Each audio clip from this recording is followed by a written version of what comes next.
it's different. There's like two categories. There's the category of when you want to ask what's next and when you're forced to ask what's next. And that was one of those moments where I didn't want to ask what's next, but looking back, I'm glad I had to, because there's so much that comes from that moment of needing to.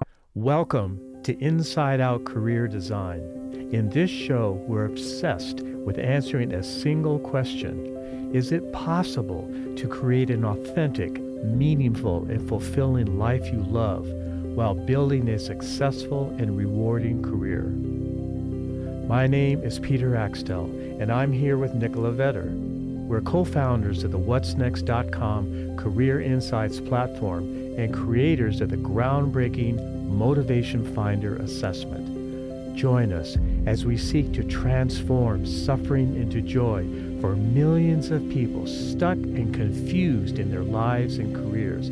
We'll share our insights, discoveries, and life lessons and talk with career experts, leaders, spiritual guides, psychologists, data scientists, coaches, anyone who might hold a strategy or answer to the age-old questions of what's next for me and what should I do with my life? Are you trying to figure out what to do with your life? To figure out what to do with the precious time you've been given on this earth? Or to figure out what only you, as a remarkable and unique individual, can bring into this world? If you are, please join us for one of our live and completely free online workshops where we cover different topics to help you figure out what to do with your life and career without wasting precious time, taking wild guesses, or risking it all. To save your spot in our next live and free workshop, go to whatsnext.com/workshops. We can't wait to see you there. Again, that's whatsnext.com/workshops. With us today is Taylor Harrington. Taylor is on a mission to create the opposite of loneliness in the world. She's head of community at Regroup, which is an awesome free app for solo workers from all over the world to instantly connect and conquer their to-dos alongside each other. Before joining Regroup, Taylor designed online learning experiences with best-selling author Seth Godin. And that's how we met, through Seth Godin. Taylor knew after finishing college that she didn't want to go the in-house corporate route in advertising, but wanted something more entrepreneurial. So she started hanging out with entrepreneurs. That's why we wanted to know more about Taylor's story. And in our conversation, we talk about how she not only figured out what's next, but how to put it into words in a clear and meaningful way. How she applied for a job with Seth Godin when he had already hired someone else, but then was so taken with Taylor that he hired her anyway. How out of the blue she lost her dream job and then created another dream job. How writing down aha moments and then reflecting on them helped her figure out what's next and then acting on that. And why having a clear vision and being able to articulate that to others is so important. And now it's time to listen and learn from Taylor. Welcome, Taylor. We are so happy to have you on today. You say you enjoy cool human interactions, and so do we. And our pre-call was already a love fest, so we are excited to have our audience participate in this one. Well, I can't wait. Thank you both for having me. I'm really excited for this. Absolutely. Now, when did you first ask yourself the question, what should I do with my life? Oh, when did I first ask that? That's a good question. I would say college gives us a really great baked in moment to reflect on what's next. And that was the first time I really thought about it. I was getting closer and closer to the end of those 4 years, and I really had to answer the question of what's next for me. But I will say that it does happen a little bit earlier, since you have to prep for it and start making choices of what kind of internships you want, what kind of things you want to study. And so really when I started to think about what was next was probably at the end of high school, when I had to start making decisions about the next 4 years, if we're going that far back. And what was a what's next moment in your life that shaped who you are today? I mean, you have a whole long life ahead of you. Yes. But for now. Yeah. So I would say there have been two big what's next moments, and I'm happy to go in either direction. One would be, like I said, at the end of the 4 years of college when you're trying to figure out what's next. And the other would be a couple of years ago when I was laid off and I had to figure out what was next at that point and pivoting a career from marketing into community. So let's hear about both. Okay. Let's do both. We can hear about both. Cool. Okay, great. So the first one, I guess we'll go in chronological order, was I got to the end of my senior year. It was January, and I had built a really cool relationship with a Penn State alumni. I went to Penn State University, and it got to the point where I really was like, okay, what am I doing with this degree I just spent 4 years on, all of these opportunities that I had taken on all of these projects, and had to decide what was June of that year, May and June of that year going to look like. And I had this, like I said, this alumni friend who had said, hey, Taylor, what is it you want to do after college? And I gave the most wishy-washy answer ever. And I was like, well, Bob, all of these people are asking me, do I want to work in-house or do I want to work agency side? Because I was studying advertising as my major. And I said, I think that's such a dumb question, because why are there only two paths? Why are people asking this question? It's making it sound like it's black and white and there's no gray area. And I felt like I fit in the gray. And I had spent multiple years at Penn State learning about entrepreneurship and being surrounded by other people who were building their own businesses in this local co-working space that I went to. And I kept thinking, I want to be around people like them. I want to do things like them. And one thing led to another, where that conversation with Bob evolved to him saying, do you know someone named Seth Godin?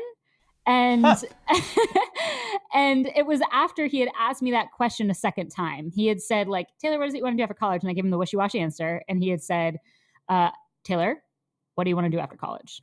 And I said, I want to make a difference. I want to connect with people. I want to be around those people that were in that co-working space. And that's when he said, do you know someone named Seth Godin? And I was like, is he an author? I had never read anything by Seth. I really didn't know him. And Bob was like, well, yes, he's an author. And he posted the wackiest job description I've ever heard of in my entire life on his blog the other day. And I think it might just be wacky enough for you. And he was like, I don't know what age he's looking for, what level of experience. That was not articulated at all in the job description, but he's making a difference in the world for a lot of people, like the people you're describing you want to be around. And there might be something there. And Bob had met him in the elevator once, because Bob's apartment is in the same apartment building as Seth's office.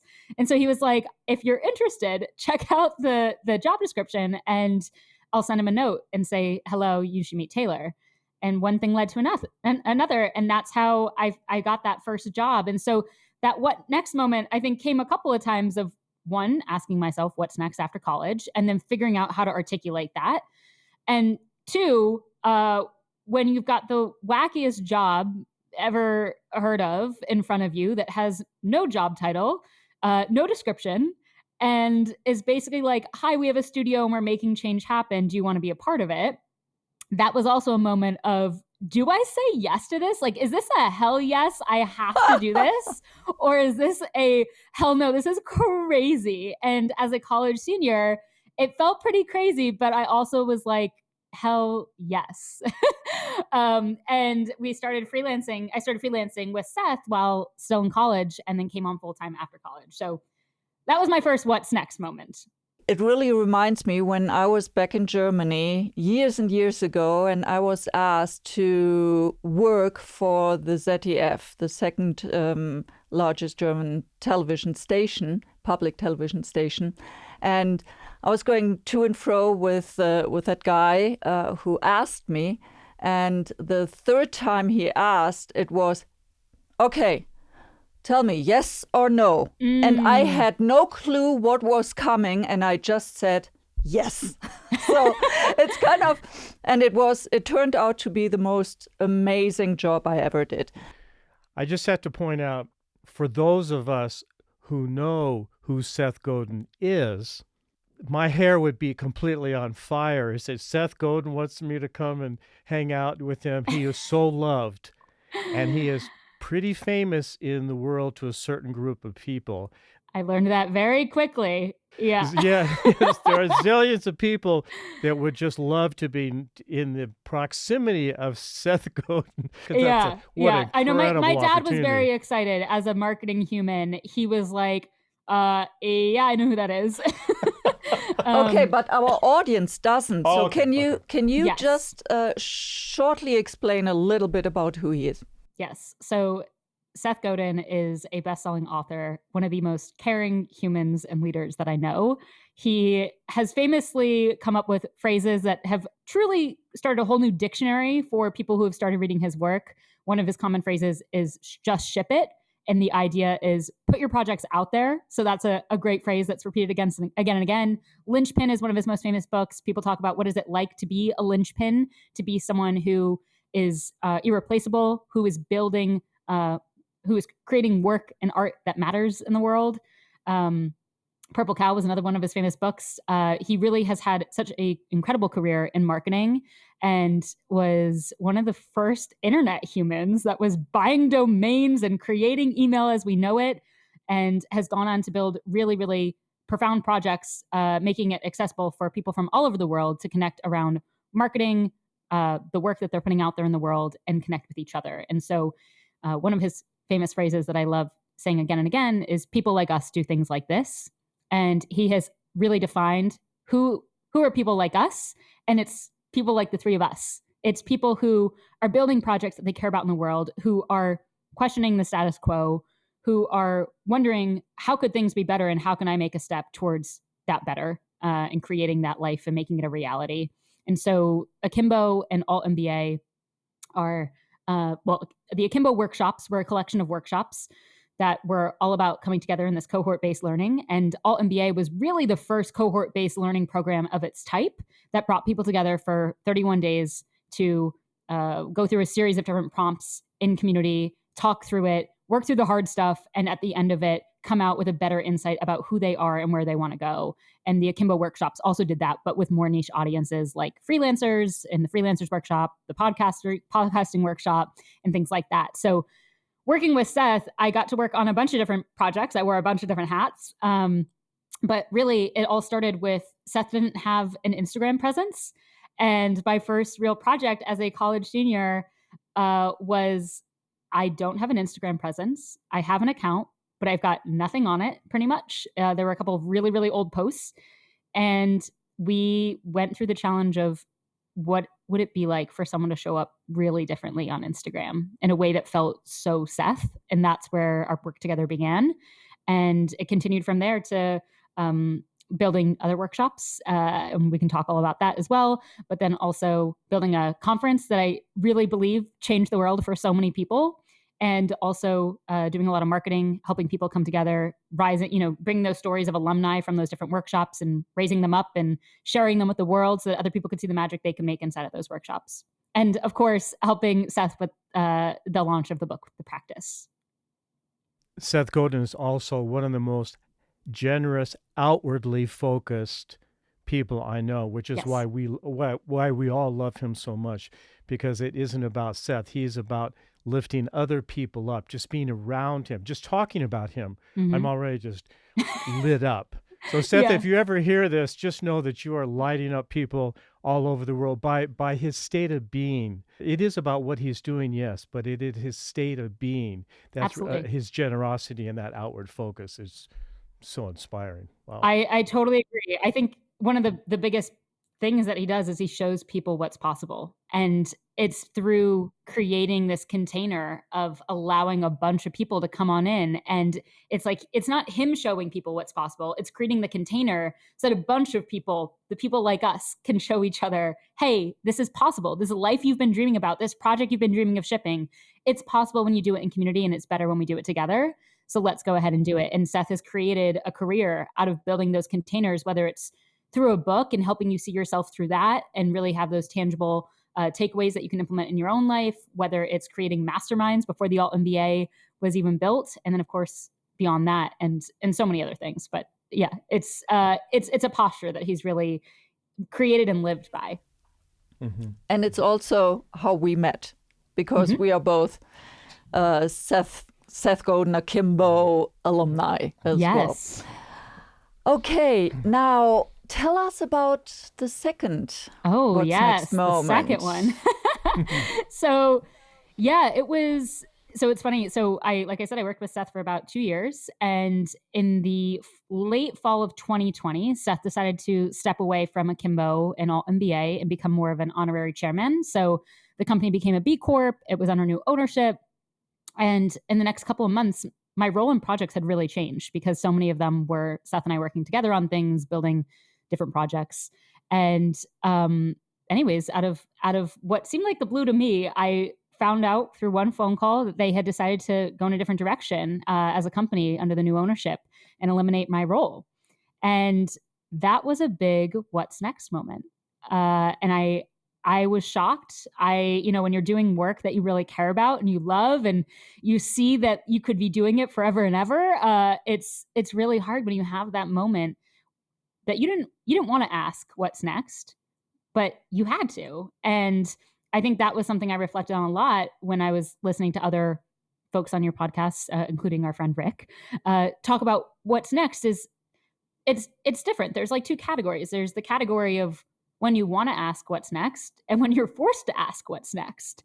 And that was one of those moments where I didn't want to ask what's next, but looking back, I'm glad I had to, because there's so much that comes from that moment of needing to. And so I really had a hard look at what does it look like for me to build another project that I care about? What does it look like to take the things that I loved about that job and make that 100% of my job? And so one of the biggest things that I loved about that role was the community piece of it, was bringing people together, was setting up those containers like we just talked about, and creating a space for people to recognize there are other people like me out there in the world and have those aha moments in community. And I started, it's funny, like just to paint the picture of where I was also at that time, it's January of 2021 or February of 2021. So the world is still a little wacky. And I had just gotten back. I was living at home at the beginning of COVID and had decided to do a month-long stay in Savannah, Georgia, because no one was doing Airbnbs at the time. They were like 60% off and you got a gorgeous place. So I was in Savannah, Georgia with my boyfriend and 2 friends, and we were just enjoying this like remote lifestyle. And then, this life moment happens at the end of, now that trip has ended. And I was like, I need to figure out what's next. And I cannot do that in my childhood bedroom. Because, going back home, like at February was going to be another month being at home. I had no other plans to figure out where I was moving to next. And I immediately was like, okay, I took 2 weeks of sitting with that reality and figuring out like, how do I, not even figuring anything out. I just was like, I need to spend time off of my screens. I need to enjoy this as some sort of a career break. And in 2 weeks, I'll get my footing back and I'll figure out what I want. And part of that reality was I needed to get out of my childhood bedroom. As much as I love my family and as much as I love my bedroom, I needed to figure out what's next in a place where I could be really creative. And so I ended up packing up my car. And I did month-to-month rentals for the next couple of months. I went down to the Outer Banks in North Carolina, and then I was in Nashville, Tennessee for a month. And that journey of figuring out what's next was a whole lot of conversations. I feel like for me, what's next is not a question I can answer by myself. And so talking to other people who were building projects they really cared about helped me figure out what I was passionate about and what I wanted to be building. And I think there were a few aha moments that happened in there. One was I did not know community was something that could be in my title and something that I could do really full time. Like I didn't know there was like a whole world of community builders out there and that was their profession. And I talked to someone through naming like, this is what I want to do and this is what I care about. I kept getting refined time after time. Every time I had a conversation, I was really reflective. I had a great Notion doc where I tracked all these conversations and the aha moments that I had in them. And that reflection period made me realize, like, oh, I've met one person now that has community in their title. What is it that I like about that? And I sat with that question. And I felt like when I met this woman, her name was Yuval Yarden, and she's had a community at a company called Venwise. I felt like that whole conversation, she was like peeling back a theater curtain, and I was looking behind it, and I was like, oh my God, all of the people like me are hanging out back here. Where have they been? And it felt like this moment of like all of these people who have community in their title, they're over here. And how do I get over there? How do I not just be someone who's looking at the curtain, but I get to walk back too? And so that was a big aha moment for me. Another big one was once I had then narrowed down that search of like, I want to be building community. I realized pretty quickly I wanted to be building it from scratch.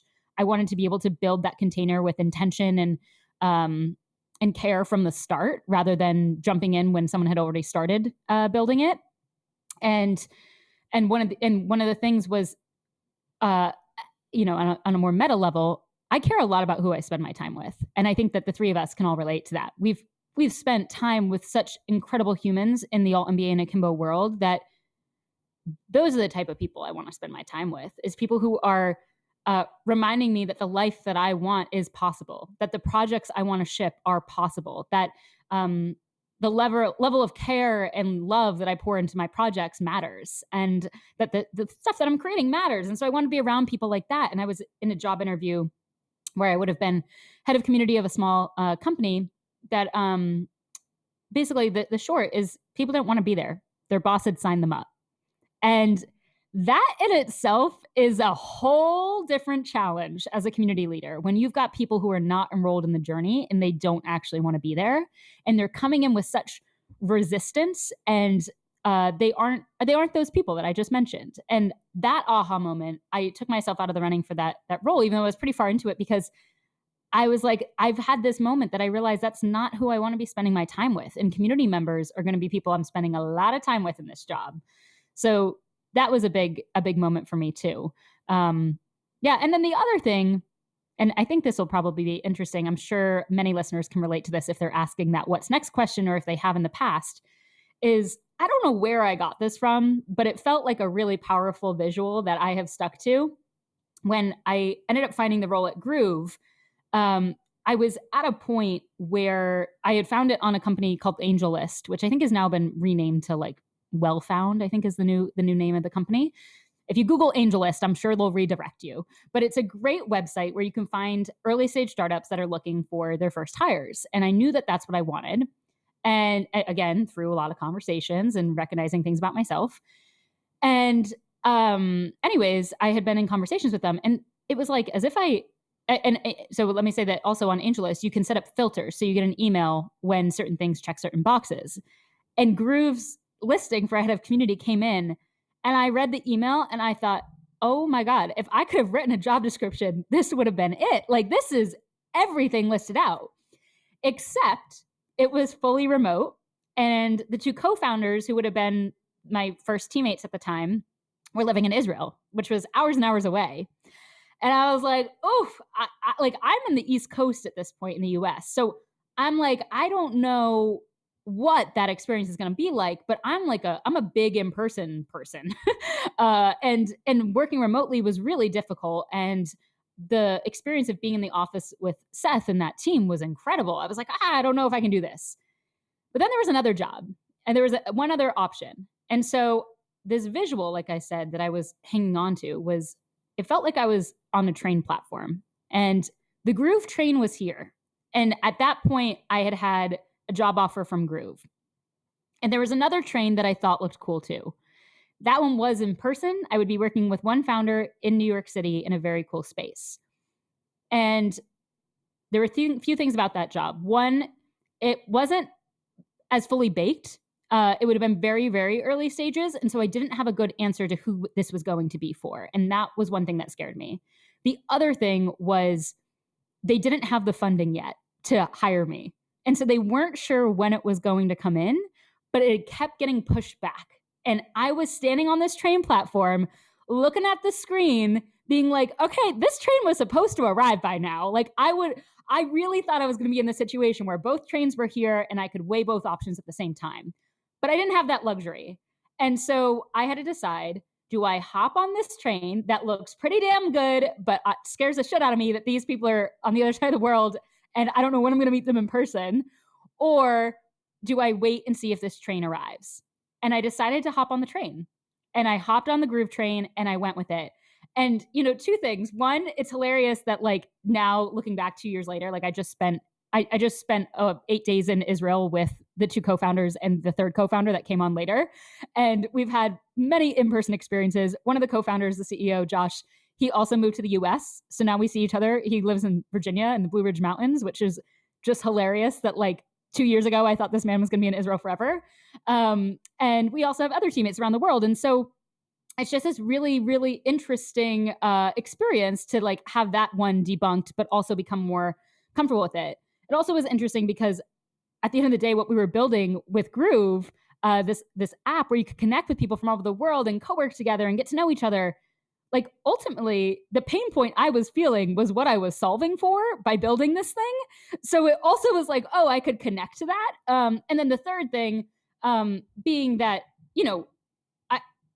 I think you get on the train and you don't, like I said, you don't know when that one's going to show up.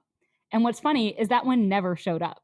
So months later, they still hadn't had the funding. And if I had never hopped on this train and I had never leaned into what was next and what was possible with this and just jumped into that fear and danced with it, I would have never gotten on the other train either. And so, for anyone that's out there and is wondering what's next and if those trains are going to line up and if you're going to be able to make those decisions, no train's ever going to be perfect. And I think actually being honest about what's not perfect about those trains is really helpful and healthy. And I had said to Josh, our CEO and co-founder, I had said very honestly, like, hey, this other train is coming, I think. And that's an in-person experience. And this scares me that it's not. And Josh and I had a very honest conversation before I was hired of like, what would help you feel supported in jumping on this train with us? And that's where we really began our relationship. So a long answer to what's next. But those were my two experiences. You said some wonderful things for our audience. Seth, his statement about people like us do things like this. Yes. Did the one company that didn't make it, did both companies did you say, oh, these are people like me and this all feels great? Did they both feel the same, or did one feel slightly out of sync with people like us do things like this? So the other company was super cool in its own way. It was just very different. So it also was people like us. It was building online workshops through play. So having adults play, which, we love play. Like as an Akimbo alumni, it's like, well, let's just get out of the box and do something different. So it would have been very different because I would have been creating online workshops for people who were people like us. But in a very different way. I'm not creating workshops today at Groove. I'm really building community 24/7, an ongoing community that I get to show up with every single day. Whereas the other one, we would host a workshop and I might never see those people again. So it was a different level of creation and contact I would have had with those people.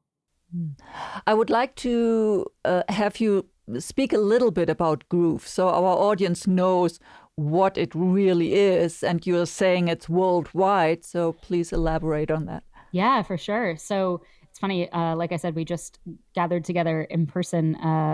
4 of us did. And we're having so many fun conversations about how to reposition it. So the sentence I say today, or the sentences I say today, will probably be a lot more refined in a couple of weeks. But I was just in a Fig Jam. If anyone uses Fig Jam, it's very fun. It's an online whiteboarding tool. So with folks that work remotely, you can put a bunch of Post-its on it and you can jam together via audio or video chat and have a brainstorm virtually on a whiteboard. So I was just doing that right before this call.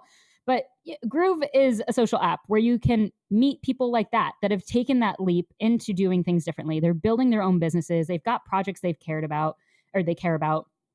And one of the things that's so funny about them is they're just being themselves. They have these like niche hobbies. I was just grooving with someone who grows giant pumpkins for fun.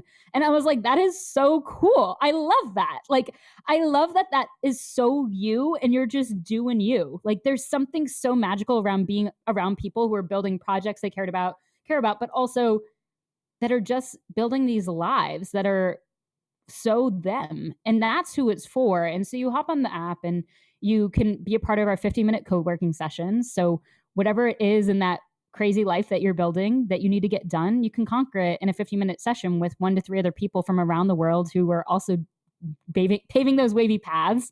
And then you can also cheer each other on by high-fiving each other, by sharing wins together, wins of the week on Fridays, by sharing intentions on Mondays of your goals.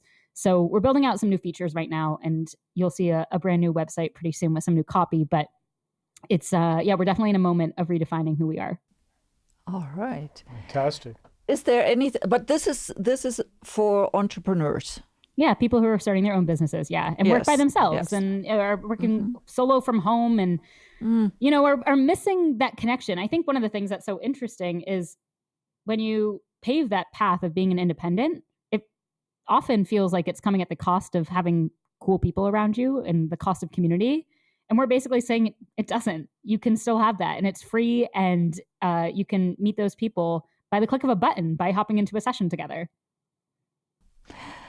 Taylor, the two of us, we are all about connection. Yes. So, and I love how you dedicated your young life to building community and bringing people together. Wow, it's really a beautiful aspiration, and it's so needed in the world that today seems to be so disconnected, right? Mm-hmm. And I would say it sounds like this is a clear guiding North Star for you in your life. How we would call it North Star. Mm-hmm. And it's something inside of us that really wants to come out. How did you discover that is your thing? Yeah, so I had been going to this co-working space back in college. And as we talked about, there are moments where you can have these ahas together, and that makes them even more magical. And I was in this co-working space, and I had met a woman named Dana Ray. So I had been going there as a student. It was meant for local entrepreneurs, but I had been going there, and she came for a nightly session where it was all about discovering your ground truth. And I loved that phrasing, your ground truth. It's like in you. It's like so deeply a part of you that it's like it's your ground truth. It's what you live by. And she described it really as this like sentence or two where you can articulate to yourself who you are and how that affects who you are in the world and how you move in the world and how you interact in the world. And she had a step-by-step process for how to get there. And I ended up coming out with my couple of sentences of this is who I am. And so a big part of that was connecting dots. And, I think back to it's actually my first real day of work ever. I was working with Seth, and we were at a conference in DC that he was speaking at, and he had this big slideshow.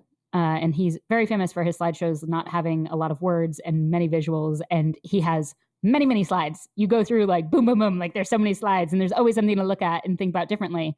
And one of the slides was about being dot connectors versus dot collectors. And I think Dana Ray, this woman who hosted this workshop on the ground truth, also did a good job of explaining that too. She basically said that if you can root yourself in who you are, that ground truth, that new North Star, it doesn't really matter what dot you're getting to next, because you're sure enough about that thread that's going to get you there. And that's similar to what Seth was saying, was if you're a dot connector, if you're a dot connector where you've got that like sureness, that good understanding of who you are, then you're going to keep on collecting dots that are within that line, that are going to keep helping you get to the next thing and become more you. Whereas dot collectors, they just collect a bunch of different experiences and they never take the time to reflect and figure out how do these all connect. And so when I think about what my ground truth is, I thought about, okay, here I am. And again, I was a college junior at the time. Here I am studying advertising. I had a minor in entrepreneurship. I had a minor in disability studies. I ended up graduating with over 10 different jobs and internships and had hosted many different gatherings and led different clubs and organizations on campus, which was crazy. I was a projects person. I knew that growing up. And I thought, how do all these different little things that I could do connect? And that's what Dana had forced me. Again, when we talk about those moments of like, when you show up and you're asked the right questions at the right time and you're in the right container to then answer them, there's something really magical about that. And so I was in the right container at the right time, asked the right question. And I basically realized that all of the things I did connected to me wanting to better understand people. And that was at the core of what I wanted to do in the world. And so I spent my 4 years better understanding people, whether it was a project that I said yes to, whether it was going on a crazy adventure, whether it was taking a new class, studying deaf culture or sign language, or if it was understanding how to speak to people when you've created a project that you're really passionate about, but they have no idea what you're talking about and you're an entrepreneur. Whatever the thing was, it all connected to me wanting to better understand people. So I spent 4 years doing that. And at the end of it, it was, when Bob had asked me that question of what do you want to do afterwards, it was like, well, I've spent 4 years understanding people. Now I want to go be with them. I want to go make change happen with them. I want to go and help them discover that. I want to go help them do the things that they want to do, the gifts that they have in the world. Let them shine. How do we come together and do that? And help them make a ruckus, right? Help them make a ruckus. Yes. And so exactly. So, and I think that that's at the end of the day, that's what a ground truth or your North Star or whatever is meant to do, is to help ground you. And this is who I am. And I truly believe, like today, when we're recording this, I know who I am today. And I feel confident in who I am. I don't know what the next dot is. I have no idea. I have no idea how far away the next dot is. I don't know. But I could tell you that I show up as myself every single day. And I have done enough work on myself to know who that is. And so today, that phrase looks like I'm creating the opposite of loneliness in the world. And that's inside of work or outside of work. And that's just who I am. That's a phrase that guides me in making better decisions about where I want to go. But also my friends hear that phrase and they're like, heck yeah, that's Taylor. Like that is her. and we'll get to that in a moment. We'll get to that in a moment. Yeah, I'm happy to talk about it more. And I think that that's what guides me when I think about, is this a decision that I'm making to help me better live that? And if so, hell yes. And if not, hell no.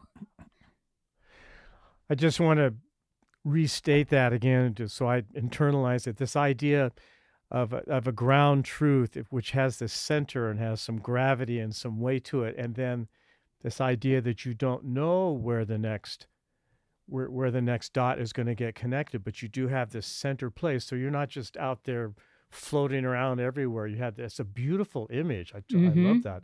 I'm taking that away. It kind of feels like we're recording this not too far away from Easter. And as someone who celebrated Easter growing up, it kind of reminds me of an Easter egg hunt. Like I've got my basket, and either you're so sure about this is my basket, I don't know where the next egg is I'm going to find, but we're all good. I'm going to put it in there once it arrives. Or you're just someone who doesn't have a basket. You've got no ground truth and you're just collecting eggs.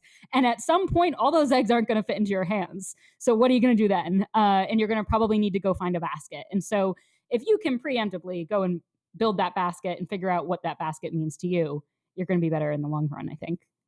Well, yeah. That's really wonderful. And what I also think is amazing is you had this idea. This is what I want to do. This is who I am. Mm-hmm. And you managed to connect it in a way to your life that also pays the bills. So it's meaning and paying the bills, right? Yeah. The fact that I get to make friends for a living and get paid for it is still wild to me. I spent a week last year with my grandma. She lives in Florida. And I spent a week with her working from there.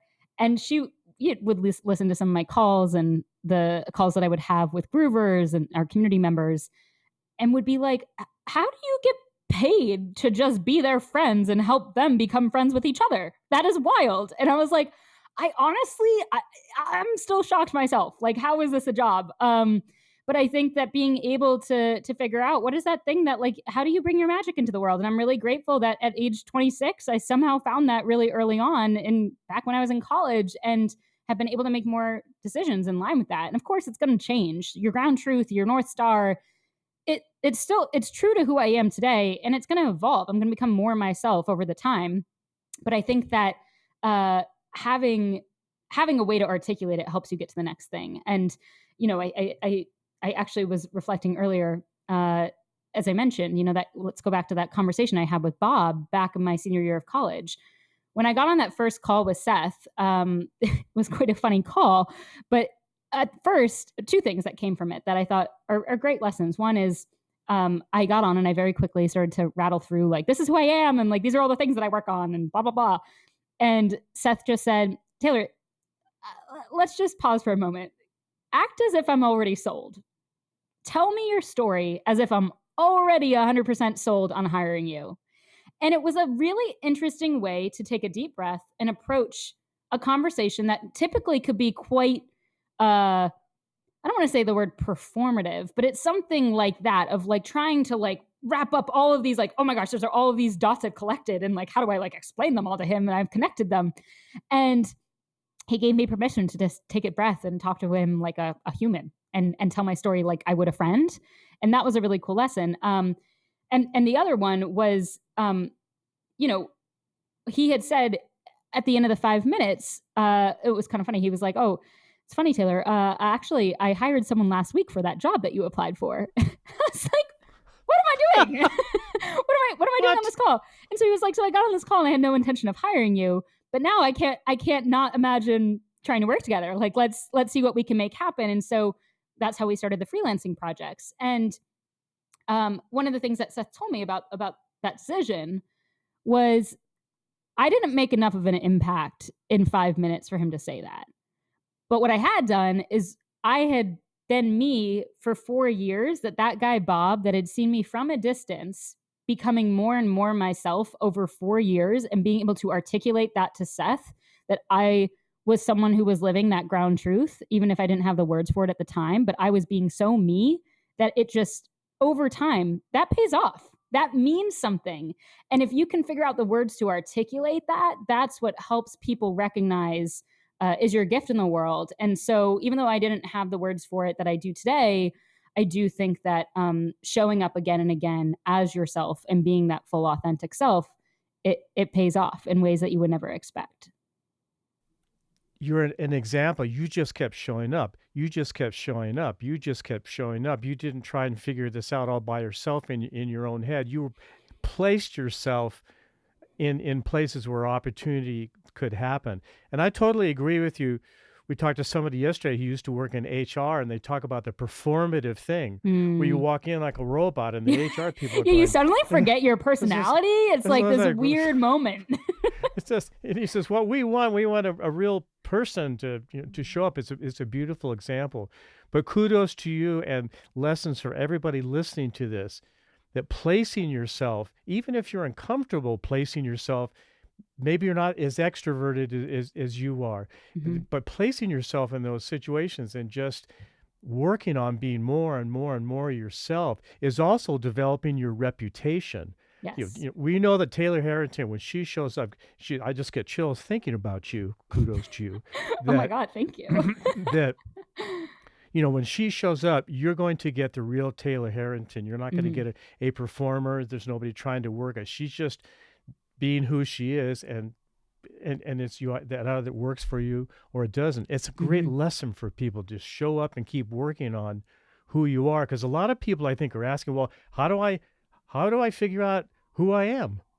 Oh, I'll just ask you that. How do you figure out who you are? Now that I think about it, I'll ask you. Great.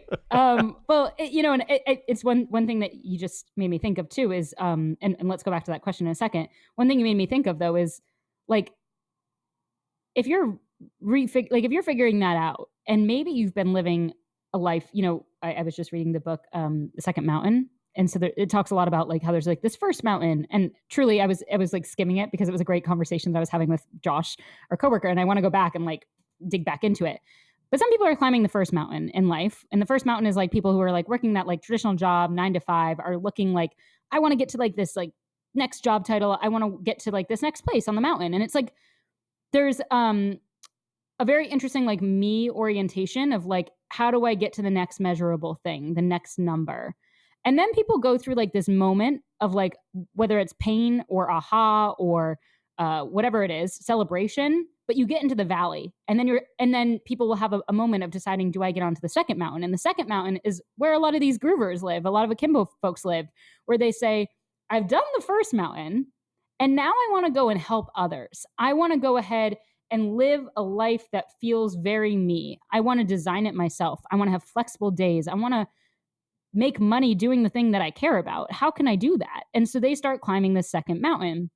And something that I think is not really talked about well is when people make those choices and are having those questions about what's next, like you just talked about, of like, maybe you're 45 listening to this and saying, I really haven't sat down and figured out who am I in 2 sentences. Maybe that's an exercise I need to go through. It's going to also mean that you're probably going to need to train the people around you in some sense to recognize that mountain.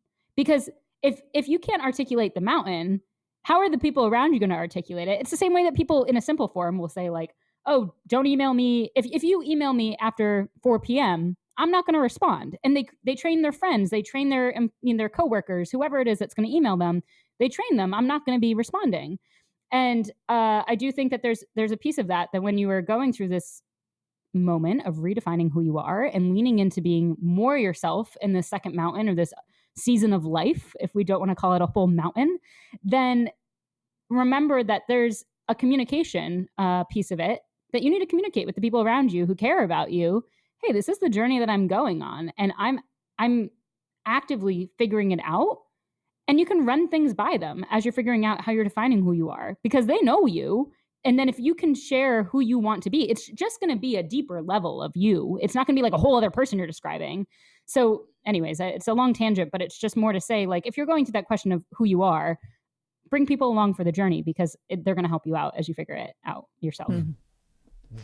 Brings me to the next question, Taylor. Sure. We shortly touched on it, creating the opposite of loneliness. And that is your big thing. Mm-hmm. I think most people have experienced loneliness, definitely, these last 3 years with COVID.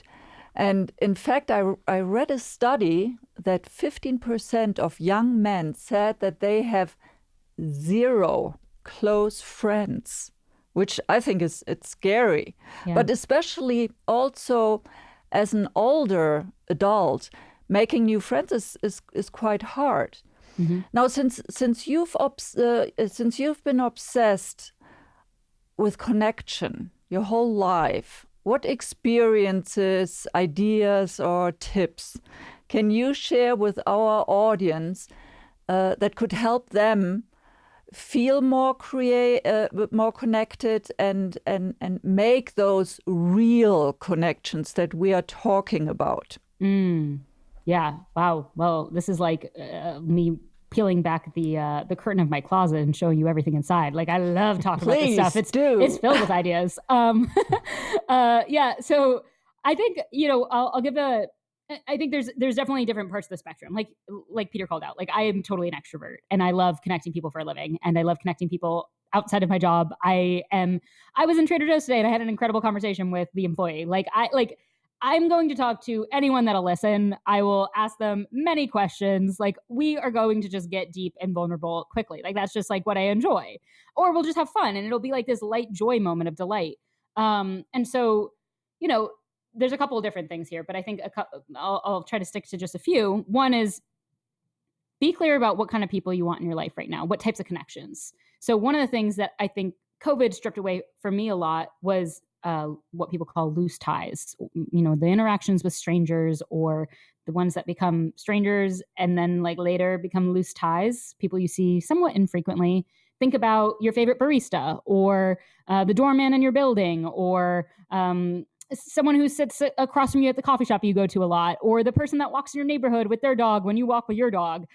Those types of people, those are your loose ties. You might not even know their names, but you see them and there's a familiarity around that. And COVID helped, it took away that type of relationship from many, many people. And for me, that was a type of relationship that fuels my energy. If I'm having a day where I'm like, I am like not feeling like myself, I literally just go outside and I go talk to strangers. I go to Target, I go to Trader Joe's, I go to a coffee shop, and I just Me chat it too. up. Oh, that's you?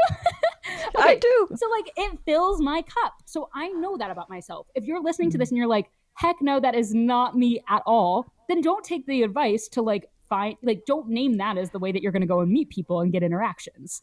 Oh, what do you have? What's up?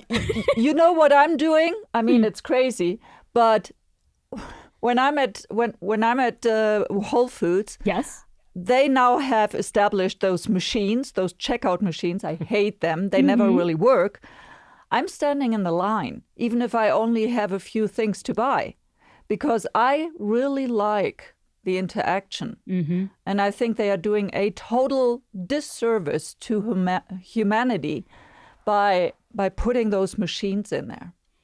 I completely agree. I'm right there with you. It's funny. I was at Whole Foods the other day. I was in the downstairs area where they only have the self checkout, and I had bought myself a like I went to their like counter where you like pour yourself soup into a container. So I had to figure out how the heck to like scan this thing and measure it so that it would be the right price. And I clearly did it wrong because my little thing of soup somehow came out to $18, and I was like. This is actually crazy. If Whole Foods is selling this little thing of soup for $18, I can't go here anymore. Like that's the reality. So I like call someone over and I'm like, hey, so is this soup actually $18? And this woman and I had this like good laugh about like, this is actually crazy. No, it's $6.99. I got you. And we were laughing about like what soup would have to include in order for it to be $18 worthy. Like there would have to be gold specks in there.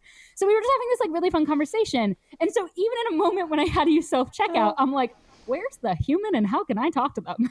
Exactly. So if you're listening to this and you're like, this is so not me, I don't want to talk to that level of like stranger or even, like I said, loose ties. Again, I live in a big apartment building in New York City that has a doorman. I go downstairs and like Val, my doorman, I like walk down there. I'm like, Val, what's up? And he's like, Taylor, what's up? And we like have this cute little back and forth. And that gives me energy. I'll go down there just to fill up my laundry card so I can go talk to Val.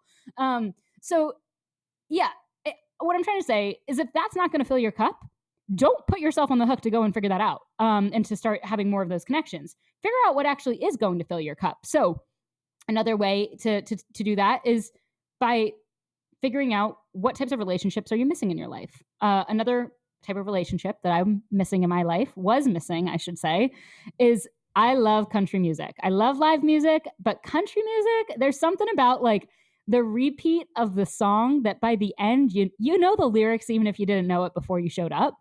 And there's just good vibes. But in New York City, country concerts, you're going to find way more of those in Nashville, Tennessee, not so much in New York City. So I've been thinking to myself, like, I've got a lot of great friends in the area, and I am lucky to say that I grew up somewhat nearby in Connecticut, and there's a lot of Penn Staters in the area, and I have other internet friends that are now here too, and I've met friends here. So I do have quite the community here at this point. But I don't have a good country music friend who would go with me to a concert and know the lyrics. Like I want someone who's going to like go and study beforehand, even if you can figure it out. And I have friends that would go with me. They just aren't going to be passionate. And I want a passionate friend. So I've kind of been putting this into the world recently, being like, if anyone has any friends that love country music, let me know because that's what I need in my life. And I kept telling people for like a good 2 or 3 months. And I went to a party a couple weeks ago for a friend's birthday. It was like a small little hangout. We had cake. And I was talking to this girl, and she's from Australia, and she just moved to New York, and she came to America for college and decided to stay here, went to University of South Carolina, fell in love with country music. And I was like, I have been dreaming of you. We need to be friends. So I do think that there's something worth naming what type of interactions and what type of friends or connections are you looking for in your life? Because the more that you can be vocal about them, the more easy it is to find them. If you're not getting clear about who that is that you're looking for, it's really, really hard to find them. And like I said, I think, I have an experience. I think it'd be a really great experience for me to go somewhere where I don't know anyone. I was just having a conversation with a friend the other day. She had moved to Philadelphia after college. And she was like, I moved here and like, I know a couple of people, but like, I definitely don't have close friends here. And it's really hard to make friends in this area. And the reality is I've made a lot of friends because I like to gather people. I'll say, hey, I'm going on a picnic, bring whoever. And I have constraints for what's happening at the picnic. So there's one that was for community leaders. I had a sweatpants and coloring night at my apartment recently. Like, I come up with a theme, I set the container, and then I tell people who to bring, and then they do it. And they bring one friend or they show up on their own. And I don't know what that experience is like to move to a city and not know anyone. So I can't really speak to that. But there are people out there like me in your city, I promise you that, who are gathering people for specific reasons. And if you were looking around for them, go to places that they would hang out. Go to, look up organizations that are doing regular meetups, whether it's a book club in the area or a sports league or, live music that happens every Tuesday at the cute the wine bar near you, whatever it is. And start to just meet people, because you never know who's going to be those closer friends. There are so many interesting organizations building community out there, because we're not alone in wanting this to exist. We're not alone in wanting friends as an adult. Like, this is a common thing people are thinking about. So, there's, like, for example, there's in New York City and many places around the world, there's Creative Mornings is another place where it has people like us. It's an incredible organization that has pop-up events every single month where they bring in really amazing speakers, and you have breakfast on a Friday morning with a bunch of people, and it's like a big event. It's not super intimate. So if you're like, I don't know if this is gonna be my vibe, bring a friend, go by yourself, whatever. I would say probably 80% of people go by themselves. But when you go every single month, you start to see people and become a regular. And so that's a really nice way to do it. Another one, and like I said, they have, hundreds and hundreds of chapters, if not thousands. And another one is The Moth, which is an incredible podcast, but also storytelling event that happens in many, many cities around the world. And if you go to The Moth, moth.com maybe, you can look it up. And it's truly a storytelling event. You hop into a room full of people, a couple people get up on stage, and they tell their story under a theme. And so you hear these great stories. And when you hear someone else's story, it makes it so much easier to talk to the person next to you and say, oh, that was crazy what they just talked about up there. Like, let's chit chat about it. Or have you ever had an experience like that? The one that I went to was about taking the wheel. That was the phrase. And it really was an interesting, reflective experience to say, oh, when have I taken the wheel in my life? And I heard from 4 different people and how they had taken the wheel in very, very different ways. So there are experiences out there where it's very normal to show up on your own and meet people and become a regular, or to strike up a conversation. And I would start Googling around of what's going on in your city, because you're not alone in wanting it. You are full of resources, Taylor. So I have a request here, because we could go on for hours and hours, but we are getting close to the end here. Would you send me just a short list of some of those places that people could find, that I could add to the show notes? I think people would love that. I'm happy to. Would you do that? Yes. And, and I think the other thing I'll add to that too is, like, it doesn't have to happen in person. As we've seen, there's magic of meeting those people online. And so depending on what type of connection you're looking for and what type of goals you have at this point in your life, there could be an opportunity to meet those people online. One of the coolest spaces I've been a part of in the last few years was during the summer of 2020, I joined something called the Reach Out Party, which was built by a woman named Carly Valanci. And for 27 days, we showed up on Zoom and we reached out to a new person. And that's what it was a way to come together and say hello to someone new, whether it was someone who you admired. I wrote an email to an author I admired. I wrote an email to someone's newsletter, someone who writes a newsletter that I love. And I reached out to my 3rd grade teacher one time. Like, I reached out to people of all different waves of walks of life and parts of my life. And it was a cool practice. And so if you're looking for a community of practice, there's a lot of great ones online in that respect too. I'll send some your way. You wrote an article called The Power of Living by Your Definition of Success. When I think about the people who are trying to figure out what's next, going through our Figure Out What's Next program and trying to figure out what their next moment's going to be, a lot of it is all based on, I must be successful and what that means. And so you suggest that instead of someone said, hey, how you doing? Hey, I'm crushing it. That the better question to ask is, what does a successful day look and feel like to me? And I just love that question. Speak more about that, about how you measure success on a day-to-day basis. Yeah, I think it's funny. It's when someone asks me like, "Oh, what does your day-to-day look like?" I'm like, which day?"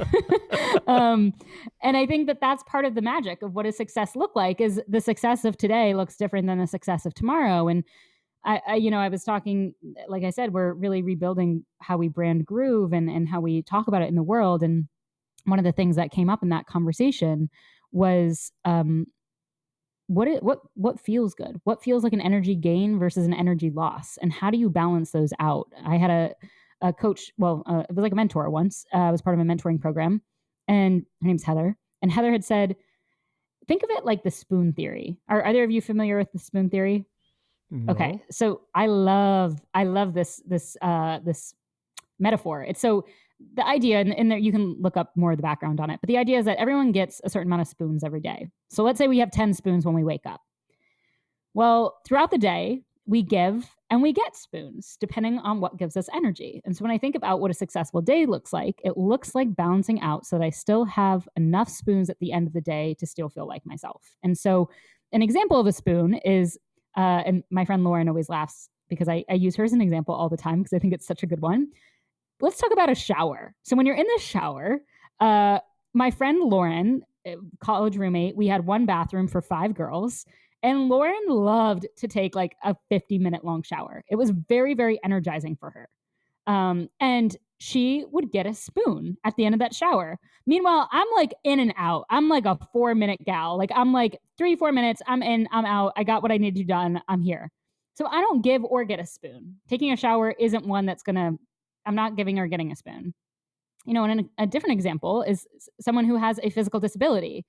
Getting into the shower and asking someone for help to get into that shower could be really, really hard. That could be 2 spoons worthy. That could be 3 spoons worthy, maybe not just one. And so throughout the day, we do things that give and get spoons.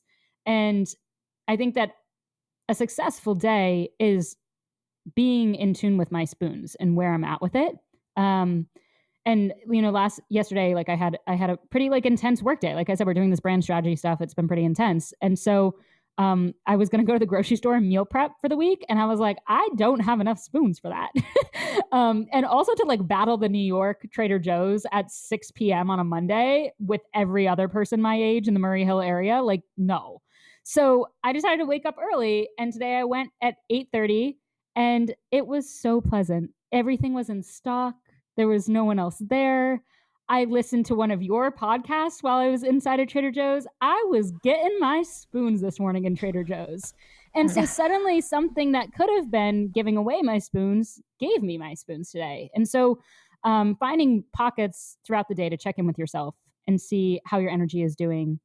And if you're really balancing that out is how I approach my success of how a day went. And you're going to have days where you've got no spoons left to give at the end of the day, but how do you make sure that you have all of them tomorrow? And I think that's the biggest challenge. That's a beautiful, beautiful part to end. That is your truth that you just shared. That's a major spoon. I mean, that's Absolutely. That's heavy spoonage. Yeah, right I mean, we love a good spoon. So, Yeah. Taylor, thank you so much. It's been such a pleasure, and I hope we'll do this again. Of course. Well, thank you so much. And thanks for letting me share my story. And hopefully it inspires a few folks to really ask what's next. Thank you, Taylor.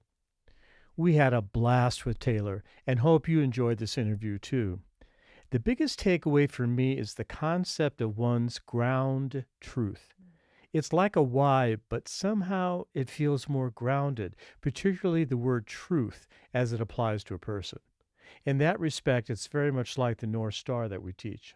Definitely. The biggest reminder for me was how important it is to choose carefully who you spend your time with.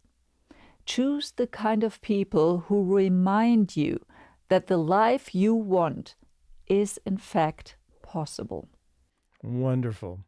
To learn more about Taylor, head to whatsnext.com/23, where we share the transcript, links, and more. Again, that's whatsnext.com/23. And if you like what you've heard, Share it with someone you care about, and subscribe, rate, and review our Inside Out Career Design podcast on Apple Podcasts, Spotify, or wherever you get your podcasts. Or watch it on our YouTube channel, Whatsnext.com, and subscribe so you'll never miss an episode. Thanks so much for joining us here today. We'll see you next week for another episode, same time, same place.